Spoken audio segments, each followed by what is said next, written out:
10 janvier 2024. Mesdames et messieurs, bonjour et merci de regarder RTI 1. Tout de suite les titres de ce journal.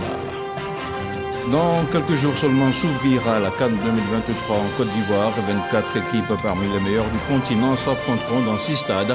Une compétition qui sera hautement sécurisée avec une entreprise libanaise qui vient de faire un don à la police nationale. Des dons estimés à plus de 116 millions de francs CFA. L'annexe fiscale 2024 vise principalement à optimiser les ressources de l'État afin de maintenir le rythme de croissance économique projeté à environ 7%, conformément aux prévisions du PND. Et selon la nouvelle mouture, désormais la TVA sera étendue aux entreprises de logistique. Et puis, on ira en République démocratique du Congo où, avec 73,47% des votes, Félix Tshisekedi est reconduit pour 5 ans. Malgré l'annulation des résultats du scrutin dans 2 circonscriptions par la commission électorale, le président sortant est suivi de l'ancien gouverneur du Katanga, Moïse Katumbi, qui recueille 18% des suffrages. L'autre opposant, Martin Fayulu, récolte quant à lui près de 5% des voix. Voilà pour les titres. Merci de regarder RTI 1. On démarre ce journal avec le communiqué du protocole d'État relatif à la présentation de vœux au président de la République dans un récit d'Alexis Ouedraogo. La Direction générale du protocole d'État porte à la connaissance des corps constitués des missions diplomatiques et organisations internationales accréditées en Côte d'Ivoire, des organisations professionnelles et associatives, que la présentation des vœux du Nouvel An 2024 à son Excellence M. Alassane Ouattara, président de la République, aura lieu à la salle des pas perdus du palais présidentiel, selon le chronogramme ci-après. Jeudi 11 janvier 2024, 10h, 10h30, présentation des vœux de l'administration du territoire, des partis et groupements politiques. Mesdames et messieurs les préfets de région, mesdames et messieurs les préfets des conseils régionaux, mesdames et messieurs les membres du bureau de l'Union des villes et communes de Côte d'Ivoire, messieurs les maires du district autonome d'Abidjan, monsieur le maire de la commune de Yamoussoukro, mesdames et messieurs les présidents ou secrétaires généraux des partis et groupements politiques. 10h45, 11h30, présentation des vœux des forces armées de Côte d'Ivoire. Monsieur le général de corps armé, chef d'état-major général des armées. Monsieur le général de corps armé, commandant supérieur de la gendarmerie nationale. Monsieur l'administrateur général, directeur général de la police nationale. Monsieur le directeur général des douanes. Monsieur le directeur général des affaires maritimes et portuaires. Monsieur le directeur général des forêts et de la faune et leurs collaborateurs. Les personnalités ci-dessous citées sont priées de se présenter 30 minutes au plus tard avant l'heure de passage. On s'intéresse maintenant à l'agenda du chef du gouvernement, le Premier ministre, par ailleurs ministre des Sports et du cadre de vie. Robert Begré-Mambé va procéder ce mercredi 10 janvier 2023 aux ouvertures successives à la circulation de la voie du contournement d'Abidjan, Y4, du 4e pont d'Abidjan, des voies des sorties est et ouest de la capitale économique ivoirienne. Une ouverture officielle qui concerne aussi l'échangeur du carrefour Makassi et du tunnel du rond-point de la mairie d'Abobo. On parle maintenant d'équipements des douanes. Il y aura également des équipements pour l'administration douanière ivoirienne composés essentiellement d'engins roulants et de macarons. Il devrait permettre une meilleure prise en charge des visiteurs lors de la CAN 2023 qui se déroulera dans notre pays dans seulement quelques jours. L'aéroport d'Abidjan, le circuit des délégations étrangères, a également été présenté. Un reportage de Lanciné Bakayoko. Durant toute la compétition, les douanes ivoiriennes porteront un brassard et un macaron aux couleurs de la CAN. De nouveaux équipements ainsi que des véhicules ont été également remis aux directions régionales des bureaux frontières et des services aéroportuaires. Nous faisons partie des premiers Ivoiriens que les voyageurs, les étrangers rencontrent en arrivant dans notre pays. Et pour cela, il faut que le douanier soit le premier Ivoirien à apporter la preuve, sinon à justifier que nous sommes un pays digne de ce nom, que nous sommes un pays hospitalier, nous sommes un pays où la courtoisie est de mise. Pierre-Alphonse Da s'est aussi rendu à l'aéroport Félix Houphouët-Boigny, principale porte d'entrée en Côte d'Ivoire. Objectif, présenter les circuits des délégations de la CAN 2023, mais surtout donner des consignes sur les diligences à faire pour faciliter les formalités à cette frontière. À l'arrivée des voyageurs, eh bien, il faut que nous nous assurons que ce service public-là, ce service est bien rendu et correctement rendu. Rendu dans la discipline, rendu dans la courtoisie et rendu avec politesse. Et c'est de cette façon que l'étranger qui arrive chez nous saura que nous sommes dans de bonnes dispositions pour une très belle CAN, une meilleure CAN, comme nous l'avons promis. L'administration douanière, qui a une mission économique et sécuritaire, entend prendre toute sa part dans la réussite de la Coupe d'Afrique des Nations et pourquoi pas capitaliser sur l'attractivité de la Côte d'Ivoire après la compétition sportive. On reste dans le ton de la CAN 2023 avec l'Agence nationale du service universel de télécommunications TIC ANSUT qui vient d'organiser un hackathon. Il s'agit du témoignage de son engagement constant en faveur de l'innovation et de la promotion de l'excellence numérique. Une initiative qui accompagne la CAN 2023 et qui a permis aux jeunes passionnés de digital de montrer leur savoir-faire dans la mise en place du Digital Fan Zone, une application à découvrir. Désiré Ignamou, Jean-Marc Djadji. Digital Fan Zone fait son nom dans l'écosystème des startups ivoiriennes. Cette plateforme digitale servira à orienter les touristes au vu de l'effervescence de la Coupe d'Afrique des Nations de football en Côte d'Ivoire. Cette innovation, fruit d'un hackathon, est portée par l'Agence nationale du service universel des télécommunications ANSUT. La première fonctionnalité phare de cette application est le passeport CAN. Donc, tu télécharges l'application et tu montres tes données, ton nom, ta fonction. Exemple, tu peux mettre une fonction fun. C'est aussi pour montrer que tu soutiens ton pays. Donc, tu entres une fonction, exemple, supporter Mazo, pour amuser un peu tes amis. Mettre à disposition du public ivoirien en un mois une solution digitale pour accompagner un peu cet événement footballistique, cette CAN. Pour nous, il était important de proposer aux amateurs de foot, à toutes les personnes qui vont, pendant cette fête du football, partager des émotions. 5 prix spéciaux ont été décernés aux meilleurs jeunes entrepreneurs digitaux et acteurs du projet digital Fan Zone. Outre la création de cette application numérique, l'Agence nationale du service universel des télécommunications entend favoriser l'émergence de multiples start-upers. Ambition, développer la compétitivité de la Côte d'Ivoire dans le secteur du numérique sur le continent.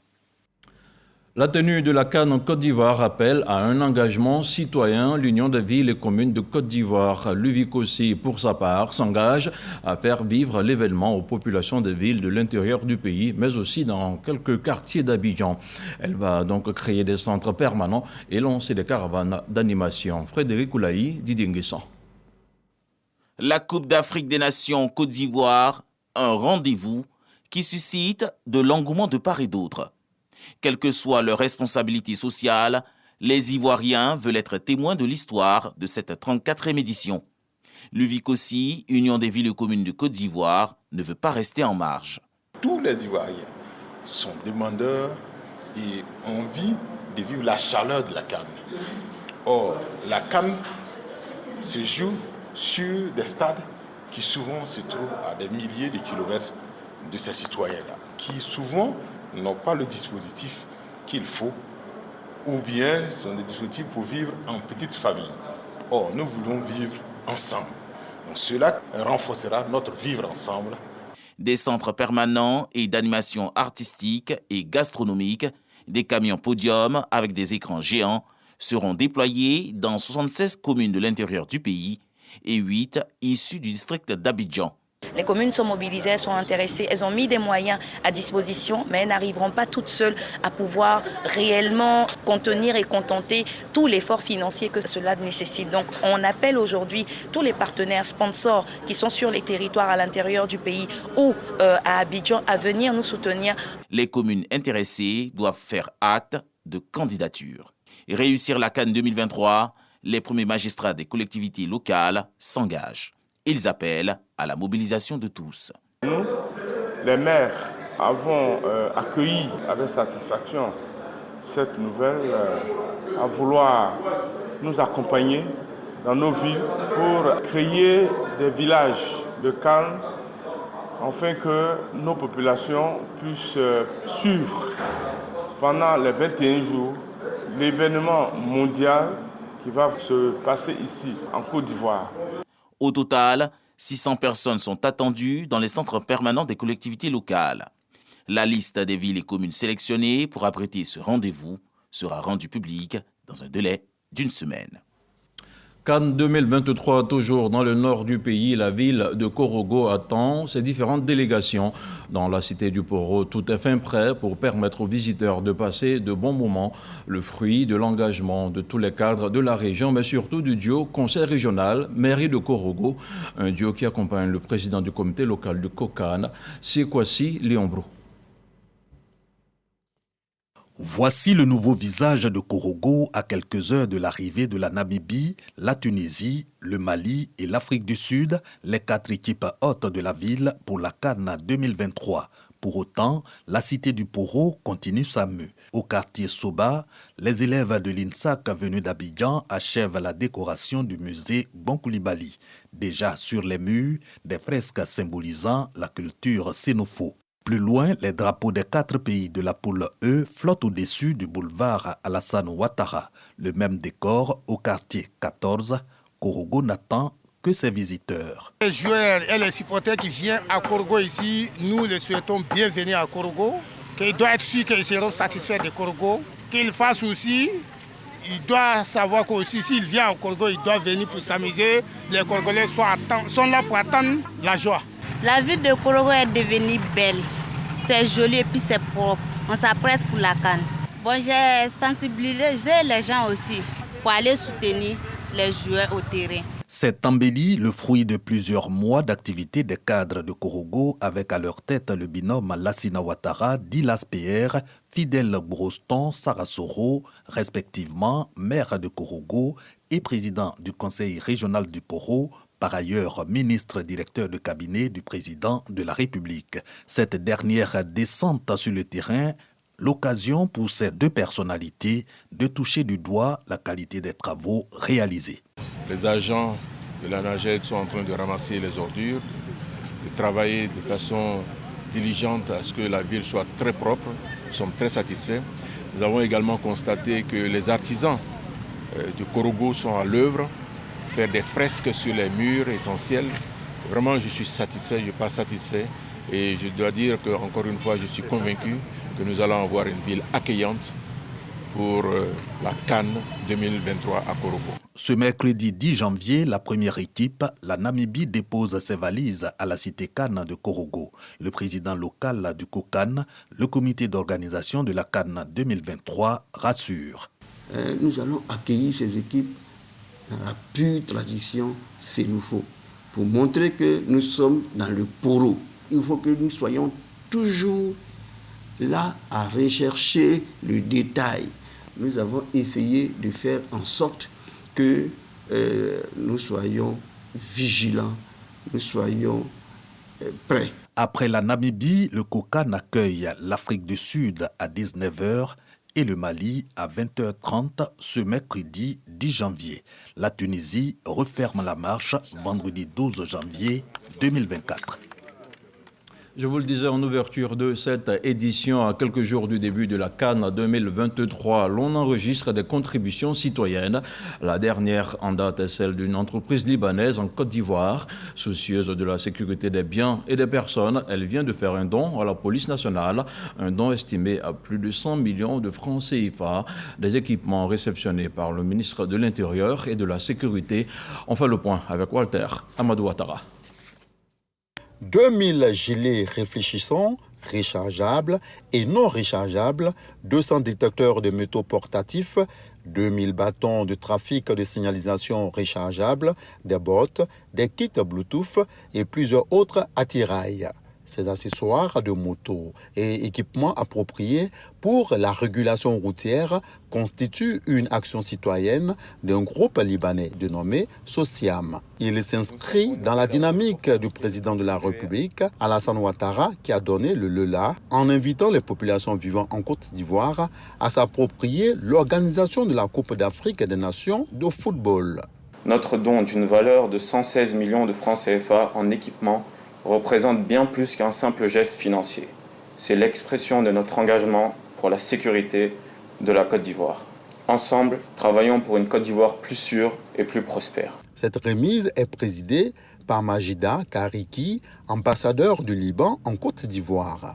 Pour le ministre de l'Intérieur et de la Sécurité, cet exemple à encourager démontre la parfaite communion entre l'initiative étatique et l'engagement du secteur privé. Car l'État ne peut pas tout faire. Et cet accompagnement se traduit, entre autres, dans ce que vous posez aujourd'hui comme geste. La CAN doit être l'occasion pour chacun de ceux qui habitent en Côte d'Ivoire d'être le tuteur de tous ceux qui arrivent, pour qu'ensemble, nous puissions amener tous ceux qui nous rendent visite à garder la meilleure image de notre beau pays, image à laquelle son Excellence, Monsieur le Président Alassane Ouattara, travaille sans relâche. La Coupe d'Afrique des Nations 2023 se déroulera en Côte d'Ivoire du 13 janvier au 11 février 2024 prochain.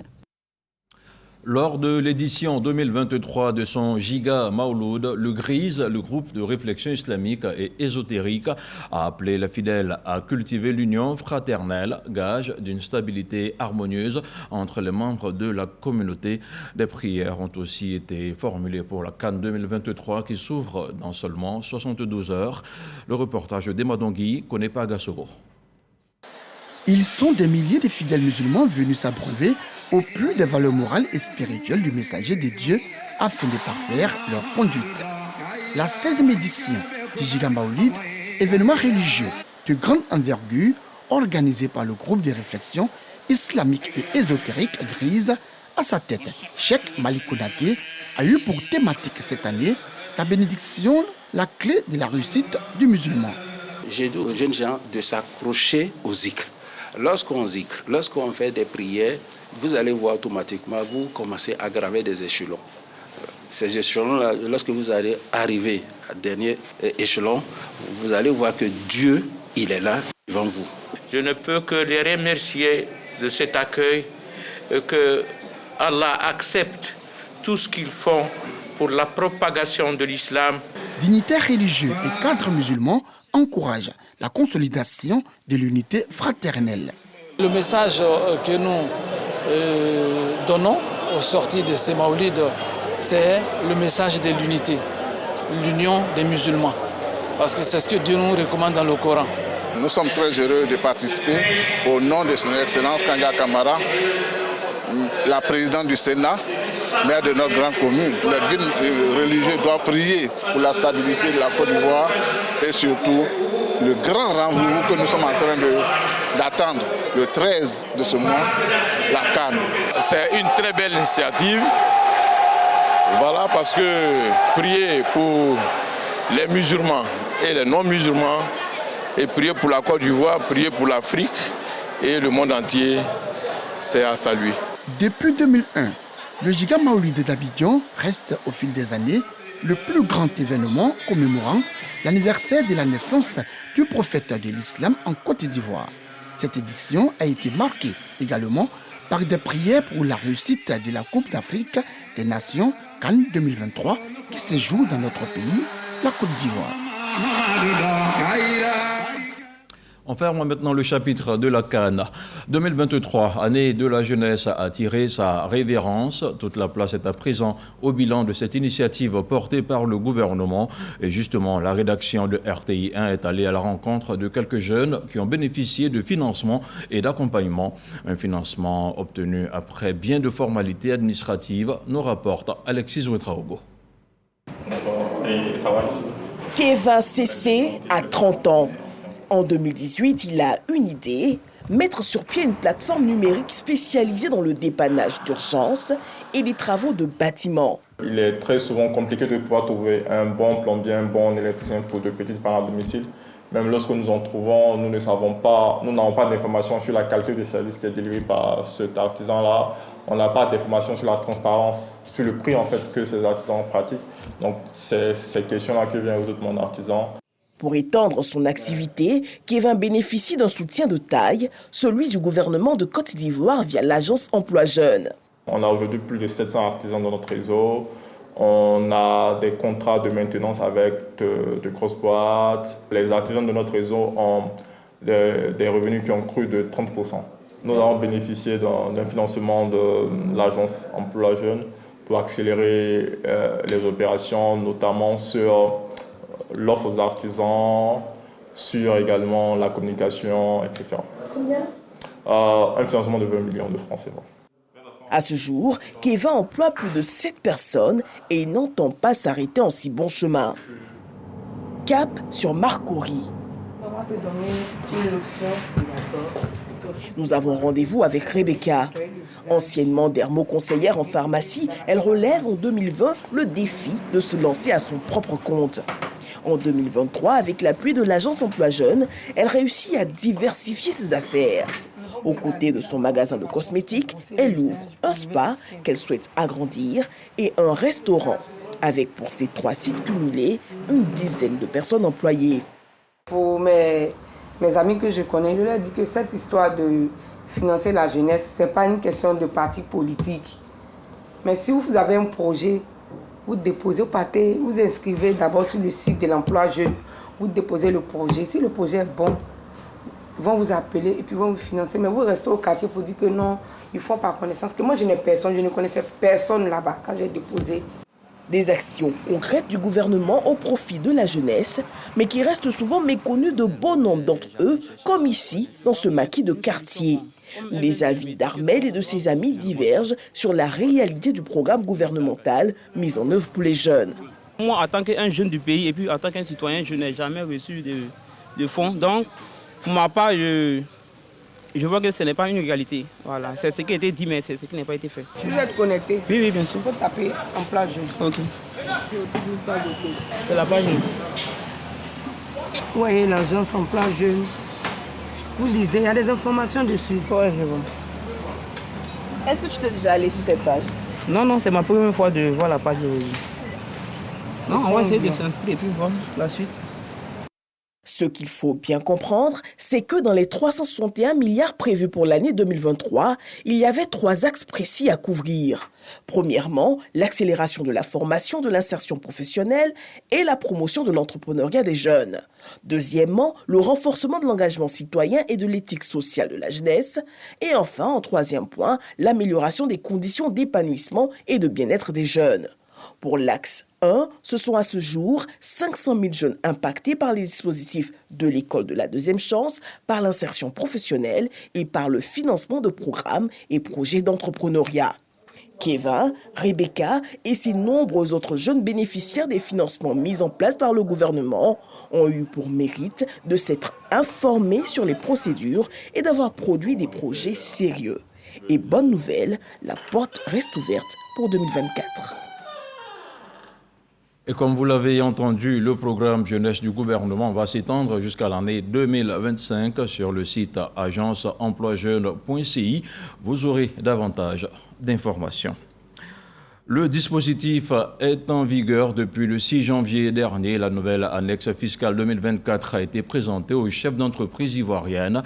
Désormais, les entreprises spécialisées dans le convoyage de fonds, le remorquage de véhicules accidentés ou en panne et la livraison de colis sont soumises à la TVA. Les précisions de Juliette Ouéa.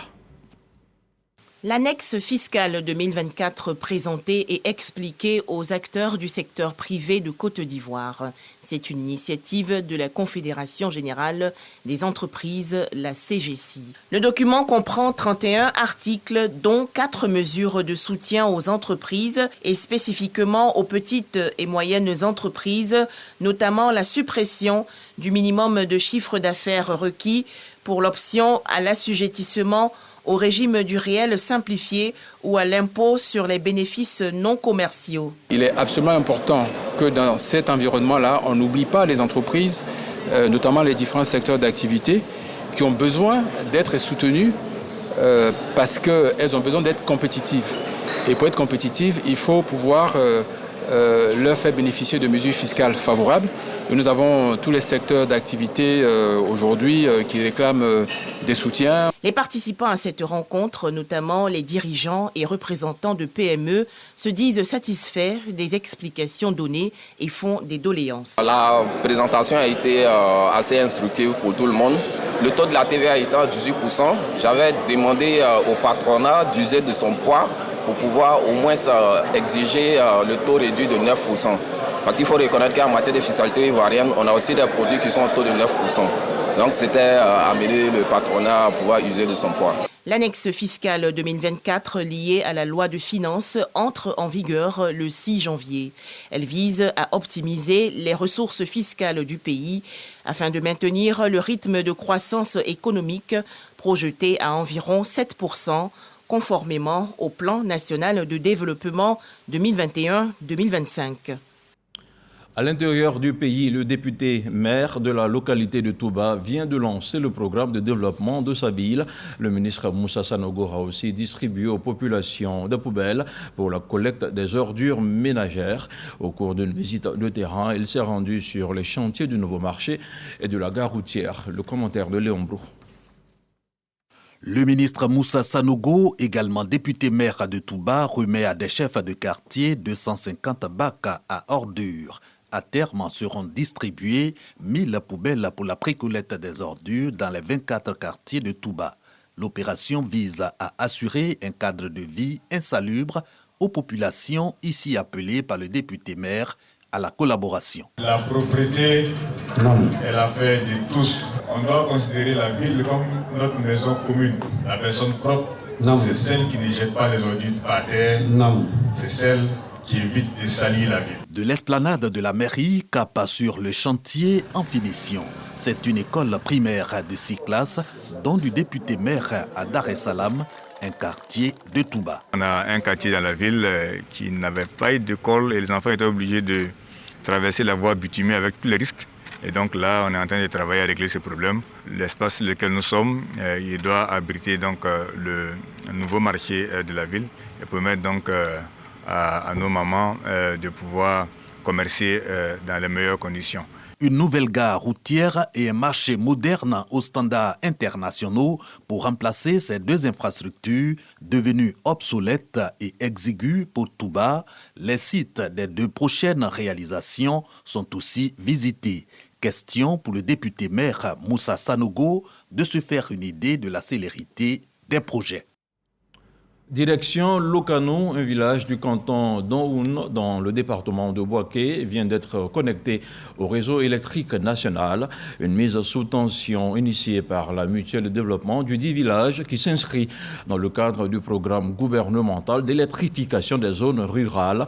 Ce sont au total 600 âmes qui devraient en tirer profit. William Skakou, Kader Sogodogo. Lokano désormais connecté au réseau électrique national. La mise sous tension de ce village va améliorer les conditions de vie des populations. Une action qui émane du programme gouvernemental d'électrification des zones rurales. Sincèrement, je suis très heureux parce que ça fait au moins combien d'années qu'on attend. L'arrivée du courant, sincèrement, ça va nous apporter beaucoup. Ce sont les travaux champêtres que nous avons l'habitude de faire. Mais vu qu'on a désormais le courant, on pourra faire d'autres activités comme le commerce. On a l'électricité aujourd'hui, nous sommes vraiment contentes et on dit merci au président de la République. Pour le porte-parole des mutuelles du canton d'On, cette initiative est salutaire. Un village électrifié, là n'est plus enclavé. Donc vous voyez que les enfants même qui vont à l'école pourront véritablement être à l'aise en étudiant parce qu'ils ont l'électricité et ça va augmenter le chiffre d'affaires à travers le commerce. Même les opérateurs économiques pourront véritablement venir investir. C'est pour cela que nous encourageons l'action gouvernementale de telle sorte qu'à travers Lokano, tous les villages environnants puissent encore bénéficier de cela. Lokano compte plus de 600 âmes. Il fait partie des 33 villages du canton d'On situés dans le département de Boaké. Dans l'actualité hors de chez nous, au Sénégal, 21 prétendants à la présidentielle du 25 février sur les 93 au départ ont passé le cap du contrôle des parrainages. Le Conseil constitutionnel a désormais jusqu'au 20 janvier pour examiner le reste des pièces des dossiers et publier la liste définitive des candidats. Un premier filtrage qui donne déjà un aperçu de qui pourrait être dans la course à la présidentielle. En République démocratique du Congo, la Cour constitutionnelle a confirmé mardi soir Félix Tshisekedi, président de la République. La Cour étudiait 2 recours demandant l'annulation de l'élection du 20 décembre, des recours rejetés.